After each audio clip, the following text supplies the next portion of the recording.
sorry, the first, next slide please. The first factor would be economic. Next slide please. Okay. Yeah. Okay.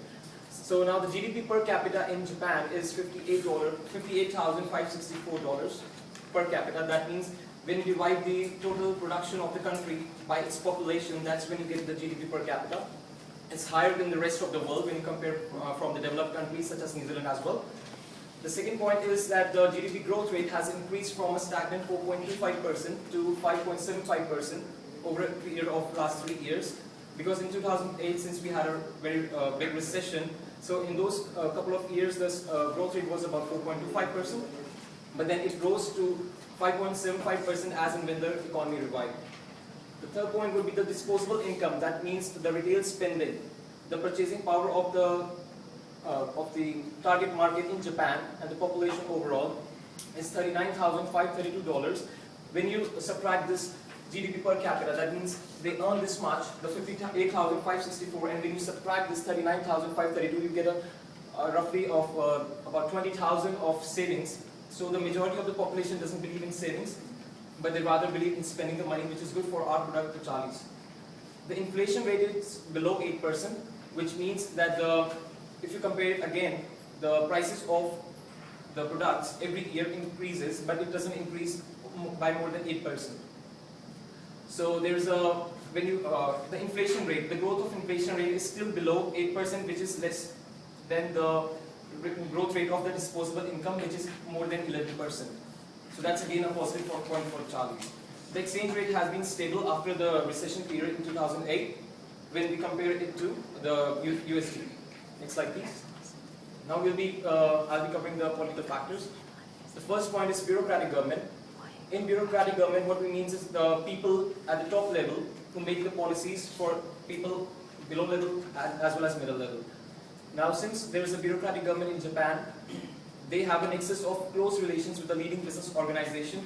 So it becomes very important for Charlies to have a joint venture with these leading business organizations, since they are pretty much aware of all the cultural factors and the social factors, and they have a good rapport with the government so that they can get all the subsidies and the tax reductions. The third point is current Japanese government do not have close trading relations with neighbors such as South Korea, China and Taiwan. So since New Zealand comes from Pacific region of the world, so the Japanese government would be more than welcome, and the Chinese company would have a plus point, a positive point when they try to enter the Japanese market, since they would be easily supported by the Japanese government. The next point is government scores a 1.25 score positive, which means that there is a complete absence of corruption.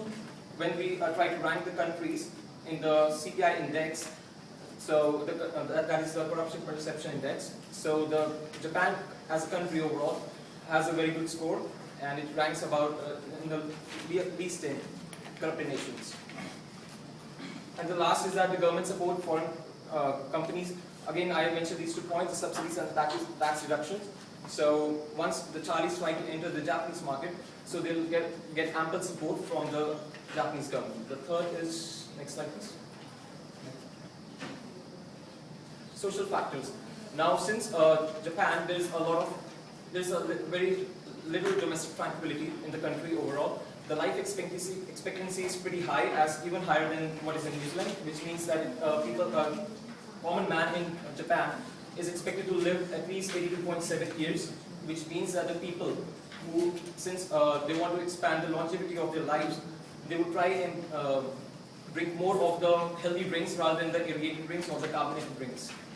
Then there is a homogeneous society.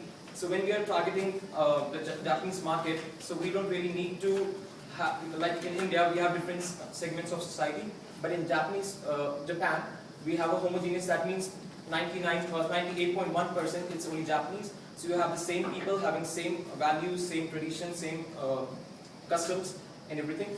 But there's just a little and a very minute percent of 1.9, which could be Chinese or the other neighboring countries. The literacy rate is pretty high, 99%. The education per capita is at least 15 years. That means a common Japanese student at least spends 15 years of his life in education. The next point is they are more conscious about health. That's a changing trend that has been copied from the West and is slowly blending into the Eastern culture. The official language is Japanese, which could be a hindrance for Charlie's, but then the second business language is again English, which is again a positive point, since when you try to enter the Chinese market, you might have a communication barrier, but when you try to enter the Japanese market, they're pretty well versed in English. And the last is that the target market is 40 years or above, and this 40 years or above population constitutes at least 40% of the population, and that's a major chunk of the entire population. The next is the legal factors, the company's law. When we talk about the company's law, most of the companies, foreign companies, tend to enter Japan as a corporation. And similarly, Charlie's will also try and aspire to enter the Japanese the Japanese market through a corporation in the form of joint venture. And then is the employment law, which is the labor standards law. Japanese have government have a labor standard law, according to which there has to be certain rules of employment between the employees and the employers. The last point is the taxation law. If you are investing 100 million yen in the Japanese market, so you get only you are liable to pay corporate tax of 30%, out of which the first 8 million are like totally free. So you don't have to pay much of the tax. So they are pretty liberal in taxation as well. The next is technological factors. The first is product innovation. Charlie's has been taking this juice industry forward through innovative products, such as the kiwi juice. This flavor is not introduced by any of the other competitors, be it by Minute Maid of Coke or the Tropicana of like Pepsi. And then the second point is product improvement through automation in the product and service improvement when you are placing order. So there is this Charlie's Scrum Sync 4.0 version, which enables you to fastly place the orders and also helps you recover the money fastly. That means you pay your suppliers fast payment and you receive from your customers fast payment as well. And next slide please. The last is the environmental factors in the pestle analysis for Japan, and it means it follows ISO 14001, which is International Standardization Organization 14001, which is like an environmental management system. Every company has to make sure that they follow this system, and from this system, the companies that have already applied this system into their regular practices have increased from 10,000 to 49,000 over a period of last 10 years. Then there's this Japanese national law, which has been formulated to curb the emissions of CO2, and the companies who do not follow this regulation have to pay heavy penalties. Things like this. So now we'll be doing the pestle analysis for India. The first one is economic factors. The disposable income when we compare to the developing countries like China is still less of India, but it has been increasing from $977 billion to $3.6 trillion, which is quite huge when we compare to the population of India with Japan. The average household retail spending is $6,977, which when we compare to Japan is like, Japan had an average retail spending of 38,000 something, but in India it's just 6,900, but since the economy is growing, and the trend is that the economy will keep on growing by 2020 at least at a growth rate of 7 to 8%. So there's a good prospect since even if you try to target 10% say of 1 billion population, so that means that you have more customers when you compare to Japan obviously. Then there's high inflation rate, which has been a drawback due to the political situation in India. Then next comes economic growth has increased from 5.4%. This is again being due to the euro crisis and the middle crisis.